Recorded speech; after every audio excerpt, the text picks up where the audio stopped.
Mister Kumaraswamy, mister Vijendra, ಈ British ಅವರು 200 ವರ್ಷ ಆಳಿದ್ರು ಕೂಡ ಈ ಕಾಂಗ್ರೆಸ್ ತೆಗೆದಾಕಕ್ಕಾಗ್ಲಿಲ್ಲ. ನಿನ್ನ 19 ಸೀಟು ಇದನ್ನ ನಿನ್ ಕೈಲಿ ಇನ್ನ 2 ಜನ್ಮ ತಾಳಿದ್ರು ಕೂಡ ನೀನು ಬಿಜೆಪಿಯವರು ಸೇರ್ಕೊಂಡು ಏನೇ ಕುತಂತ್ರ ಮಾಡಿದ್ರು ನಿನ್ ಕೈಲಿ ಮಾಡ್ಲಿಕ್ಕೆ ಸಾಧ್ಯ ಇಲ್ಲ.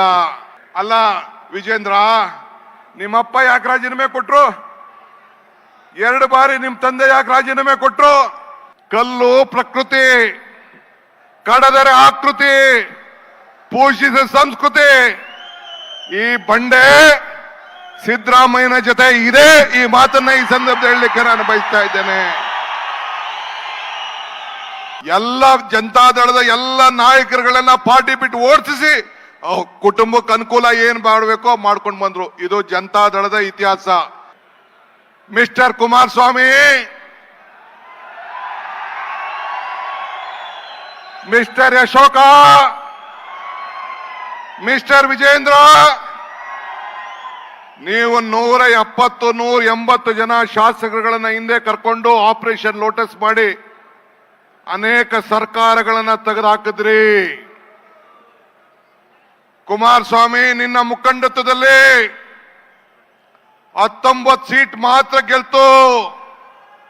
ಈ ಡಿ ಕೆ ಶಿವಕುಮಾರ್ ಮುಖಂಡತ್ವದಲ್ಲಿ ಅಧ್ಯಕ್ಷತೆಯಲ್ಲಿ 136 ಸೀಟ್ ಗೆದ್ದಿದೆ.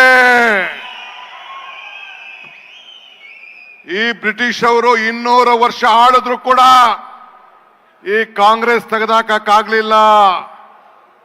ನಿನ್ನ 19 ಸೀಟು ಈ ಬಡ ಜನತೆಯ ಶಕ್ತಿ, ಈ ಕಾಂಗ್ರೆಸ್ ಶಕ್ತಿ. ಇದನ್ನ ನಿನ್ ಕೈಲಿ ಇನ್ನ 2 ಜನ್ಮ ತಾಳಿದ್ರು ಕೂಡ ನೀನು ಬಿಜೆಪಿಯವರು ಸೇರ್ಕೊಂಡು ಏನೇ ಕುತಂತ್ರ ಮಾಡಿದ್ರು ನಿನ್ ಕೈಲಿ ಮಾಡ್ಲಿಕ್ಕೆ ಸಾಧ್ಯ ಇಲ್ಲ. ಇವತ್ತು ಸಿದ್ದರಾಮಯ್ಯನವರ ರಾಜೀನಾಮೆ ಬೇಕಾ ನಿನ್ಗೆ? ಏ ವಿಜೇಂದ್ರ, ಅಶೋಕ, ನಿನಗೆ ರಾಜೀನಾಮೆ ಬೇಕಾ? ಕಲ್ಲು ಬಂಡೆ ಅಂತ ಹೇಳಿ ಮಾಧ್ಯಮದವ್ರು ಹೇಳಿದ್ರು. ಕಲ್ಲು ಪ್ರಕೃತಿ, ಕಡದರೆ ಆಕೃತಿ, ಪೋಷಿಸಿದ ಸಂಸ್ಕೃತಿ. ಈ ಬಂಡೆ ಸಿದ್ದರಾಮಯ್ಯನ ಜೊತೆ ಇದೆ. ಈ ಮಾತನ್ನ ಈ ಸಂದರ್ಭದಲ್ಲಿ ಹೇಳಲಿಕ್ಕೆ ನಾನು ಬಯಸ್ತಾ ಇದ್ದೇನೆ. ಈ ಬಂಡೆ ಜೊತೆ 136 ಜನ ಶಾಸಕರು ಇದ್ದಾರೆ.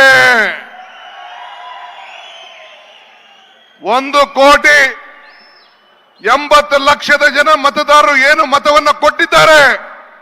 ಆ ಮತದಾರರು ಸಿದ್ದರಾಮಯ್ಯನ ಜೊತೆ ಇದೆ. ಇದನ್ನ ತಾವು ಗಮನದಲ್ಲಿ ಇಟ್ಕೊಳ್ಬೇಕು. ನಿಮ್ಮ ತಟ್ಟೆಲಿ ಯಗಣಗಳಿವೆ, ನೋಣ ಅಲ್ಲ, ಯಗಣಗಳಿವೆ. ಆ ಯಗಣ ಈಗ ಇದರಲ್ಲಿ ಅಸೆಂಬ್ಲಿಲಿ ಸಿದ್ದರಾಮಯ್ಯನವರು ಹೇಳಿದ್ರು 25 ಹಗರಣಗಳು, ಬೋವಿ ಹಗರಣ, ಯಡಿಯೂರಪ್ಪನ ಹಗರಣ, PSI ಹಗರಣ, ಹಿಂಗೆ ದೊಡ್ಡ ಪಟ್ಟಿ ಇದೆ. ನಮ್ಮ ಮಂತ್ರಿಗಳು ಕೆಲವೆಲ್ಲ, ಪರಮೇಶ್ವರ್ ಅವರೆಲ್ಲ ಕೆಲವು ಬಿಡಿಸಿ ಹೇಳ್ತಾರವೆಲ್ಲ. ಬಿಟ್ಕಾಯಿನ್ ಹಗರಣ, ಮೈನಿಂಗ್ ಹಗರಣ ನಿನ್ನೆ ಮೊನ್ನೆಯಿಂದ ತೋರಿಸ್ತಾ ಇದ್ದಾರೆ. ಏನ್ ಬಹಳ ಕ್ಲೀನ್ ಸ್ವಾಮಿ, ಬಹಳ ಕ್ಲೀನ್ ಸ್ವಾಮಿ ಅಂತೆ ಕುಮಾರಸ್ವಾಮಿ, ಬಹಳ ಕ್ಲೀನ್ ಅಂತೆ. ಬಹಳ ಕ್ಲೀನ್ ಸ್ವಾಮಿ ಅಂತೆ. ನನಗೆ ಗೊತ್ತಿಲ್ಲ. ಮೊನ್ನೆ ಆಫೀಸರ್ಗಳು ಕೇಳಿದೆ ಏನಪ್ಪಾ ಅಂತ ಅನ್ಬಿಟ್ಟು, ಒಂದು 50 ಡಿನೋಟಿಫಿಕೇಶನ್ ಕೇಸ್ಗಳು, 50. ತತ್ತಿನದನ್ನ ತತ್ತಿನೇ ಅಣ್ಣ, ತತ್ತಿನೇ. ಅಲ್ಲ ವಿಜೇಂದ್ರ, ನಿಮ್ಮಪ್ಪ ಯಾಕೆ ರಾಜೀನಾಮೆ ಕೊಟ್ರು? 2 ಬಾರಿ ನಿಮ್ ತಂದೆ ಯಾಕೆ ರಾಜೀನಾಮೆ ಕೊಟ್ರು? ಫಸ್ಟ್ ಅದು ನೀನ್ ಲೆಕ್ಕ ಇಡಬೇಕು. ಇಲ್ಲಿ ನಾಳೆ ಮೈಸೂರಲ್ಲಿ ಬಂದು ಇದೇ ವೇದಿಕೆಯಲ್ಲಿ ಭಾಷಣ ಮಾಡ್ತೀಯಲ್ಲ, ನೀನು ವಿದೇಶಕ್ಕೆ ಲಕ್ಷ್ಮೀ ವಿಲಾಸ್ ಬ್ಯಾಂಕ್ ನಿಂದ ವಿದೇಶಕ್ಕೆ RTGS ಮಾಡಿದ್ಯಲ್ಲ, ಯಾಕೆ ಮಾಡ್ದೆ? ಯಾಕೆ ನಿಮ್ಮಪ್ಪ ಕಣ್ಣೀರ್ ಹಾಕಿದ್ರು? ಇದಕ್ಕೆ ಉತ್ತರ ಹೇಳ್ಬೇಕು ಫಸ್ಟ್. ಆಮೇಲೆ ಉತ್ತರ ಹೇಳ್ಬೇಕು. ಉತ್ತರ ಹೇಳ್ಬಿಟ್ಟು ಆಮೇಲೆ ಏನ್ ಎಲ್ಲ ಜಾತಿ ಎಲ್ಲ ಧರ್ಮ ರಾಜೀನಾಮೆ ಅಂತೆ. ಯಾವ ರಾಜೀನಾಮೆ? ಯಾರ ರಾಜೀನಾಮೆ? ಯಾರು ರಾಜೀನಾಮೆ ಕೊಡ್ತಾರೆ ಅಂತ ಕಾಲ ತೀರ್ಮಾನ ಮಾಡ್ತದೆ. ಪ್ರಜ್ವಲ್ ರೇವಣ್ಣಂದ ಸಿಡಿ ವಿಚಾರ ಏನ್ ಮಾಡಿದ್ರು, ಪೆಂಟೆ ವಿಚಾರ ಏನ್ ಮಾತಾಡಿದ್ರು, ಏನೇನಾಯ್ತು ಅಂತೇಳಿ ಅವೆಲ್ಲ ಬಿಡಿಸಿ ಎಲ್ಲ ಅವರೇ ಮಾತಾಡಿದ್ದಾರೆ. ನಾನೇನ್ ಮಾತಾಡ್ಬೇಕಾದ ಅವಶ್ಯಕತೆ ಇಲ್ಲ. ಎಲ್ಲ ಯೂಟರ್ನ್. ಫಸ್ಟ್ ನನ್ನ ಮೇಲೆ ಹೇಳಿದ್ರು, ತಿರ್ಗಾ ಅದಾರ ಪ್ರೀತಮ್ ಗೌಡ ಅಂತೆ, ತಿರ್ಗಾ ಒಂದ್ ಹೇಳಿದ್ರು, ತಿರ್ಗಾ ಅದಂತೆ. ನಾನು ಒಂದು ಈ ಸಂದರ್ಭದಲ್ಲಿ ಹೇಳಲಿಕ್ಕೆ ನಾನು ಬಯಸ್ತಾ ಇದ್ದೀನಿ, ನೀವು ಗಮನ ಇಟ್ಕೊಂಡಿರ್ಬೇಕು. ಇವತ್ತು ಏನೋ ಬಿಜೆಪಿ ಅವರಿಬ್ರು ಬಿಜೆಪಿಗೆ ಬ್ಯಾಕ್ ಸ್ಟಾಪ್ ಮಾಡಿದ್ ನಾವು ಮಾಡಿದ್ವಾ? ಯಡಿಯೂರಪ್ಪಂಗೆ ಯಾರು ಬ್ಯಾಕ್ ಸ್ಟಾಪ್ ಮಾಡಿದ್ರು? ಇದೇ ಕುಮಾರಸ್ವಾಮಿ ಬ್ಯಾಕ್ ಸ್ಟಾಪ್ ಮಾಡಿದ್ರು. ಇವತ್ತು ನಮ್ಗಳ ಮೇಲೆ ಮಾತಾಡ್ಕೊಂಡು ಬರ್ತಾ ಇದ್ದಾರೆ. ನಾನು ಒಂದ್ ಹೇಳ್ತೀನಿ, 17 ಜನ ಇದ್ರು ಎಂಪಿಗಳು. ಸಿದ್ದರಾಮಯ್ಯನವರು ಡೆಪ್ಟಿ ಸಿಎಂ ಇದ್ರು, ಅವ್ರನ್ನೂ ಸಹಿಸ್ಲಿಲ್ಲ. ಅವ್ರ ಎಂಪಿಗಳು ಒಬ್ಬರು ಅವ್ರ ಜೊತೆ ಯಾರು ಎಂಪಿ ಆಗಿದ್ರು ಅವರು ಇಲ್ಲ, ಯಾರನ್ನು ಬಿಡ್ಲಿಲ್ಲ. ಅವ್ರ ಮಕ್ಕಳುಗಳಿಗೆ ದಾರಿ ಮಾಡ್ಕೊಳಕ್ಕೋಸ್ಕರ ಎಲ್ಲ ಜನತಾದಳದ ಎಲ್ಲ ನಾಯಕರುಗಳನ್ನ ಪಾರ್ಟಿ ಬಿಟ್ಟು ಓಡಿಸಿ ಕುಟುಂಬಕ್ಕೆ ಅನುಕೂಲ ಏನ್ ಮಾಡಬೇಕೋ ಮಾಡ್ಕೊಂಡು ಬಂದ್ರು. ಇದು ಜನತಾದಳದ ಇತಿಹಾಸ. ನಾನು ಒಂದ್ ಹೇಳ್ತೀನಿ, ಈಗ ನೋಡಿ ಮಗನ್ ತೊಂದರೆ ಆಯ್ತದೆ ಅಂತ ಹೇಳಿ ಇನ್ನೊಬ್ಬನ ಮಗನ ಮೇಲೆ ಕೇಸ್ ಹಾಕ್ಸಿಸಿ ಅವ್ರನ್ನೂ ಬಿಡ್ಲಿಲ್ಲ, ಆ ಎಂಪಿ ಅವ್ರನ್ನೂ ಬಿಡ್ಲಿಲ್ಲ, ಯಾರನ್ನೂ ಬಿಡ್ಲಿಲ್ಲ. ಹಂಗೆ ಸಿದ್ದರಾಮಯ್ಯನ್ ಬಿಡ್ತಾರೇನ್ರಿ? ನಮ್ಮನ್ನು ಬಿಡ್ತಾರೇನ್ರಿ? ಸೊ ಯಾರನ್ನೂ ಸಹಿಸೋದಿಲ್ಲ. ಚಲರಾಯ ಸ್ವಾಮಿ ಇರ್ಬೋದು, ಬೇರೆ ನಾಯಕರು, BL ಶಂಕರ್ ಇಲ್ಲೇ ಇದ್ದಾರೆ, ಜಾಲಪ್ಪ ಇದ್ದಾರೆ, ನಮ್ಮ ಇವರು ರಾಯರೆಡ್ಡಿ ಇದ್ದಾರೆ. 17 ಜನ ಗೆದ್ದಿದ್ರು, ಒಬ್ರು ಕೂಡ ಅವ್ರ ಜೊತೆಲಿಲ್ಲ. ಯಾಕಿಲ್ಲ? ಯಾರು ರಾಜಕಾರಣ ಮಾಡ್ತಾರೆ, ಯಾರು ಬೆಳಿತಾರೆ, ಮುಂದಕ್ಕೆ ನನ್ನ ಕುಟುಂಬಕ್ಕೆ ತೊಂದರೆ ಆಗ್ತಿದೆ ಅಂತೇಳಿ ಅವ್ರನ್ನ ತೆಗೆದಾಕುವಂತ ಕೆಲಸವನ್ನ ಇವತ್ತು ಮಾಡ್ಕೊಂಡು ಬಂದಿದ್ದಾರೆ. ಒಂದು ತಿಳ್ಕೊಳ್ಳಿ, 2ನೇ ಬಾರಿಗೆ ಕಾಂಗ್ರೆಸ್ ಪಕ್ಷದಿಂದ ಒಬ್ಬ ಹಿಂದುಳಿದ ವರ್ಗದ ನಾಯಕ ಈ ರಾಜ್ಯದ ಮುಖ್ಯಮಂತ್ರಿ ಆಗಿದ್ದಾನೆ. ಇಡೀ ಭಾರತ ನೋಡ್ತಾ ಇದೆ. ಅವ್ರನ್ನ ತೆಗಿಬೇಕು, ಅವ್ರು ಸಂಚು ಮಾಡಬೇಕು, ಅಸೂಯೆಯಿಂದ ಅಧಿಕಾರದಿಂದ ಇಳಿಸಬೇಕು ಅಂತೇಳಿ ಪ್ರಯತ್ನ ಮಾಡ್ತಾ ಇದ್ದಾರೆ. ಇದು ಸಾಧ್ಯ ಇಲ್ಲ.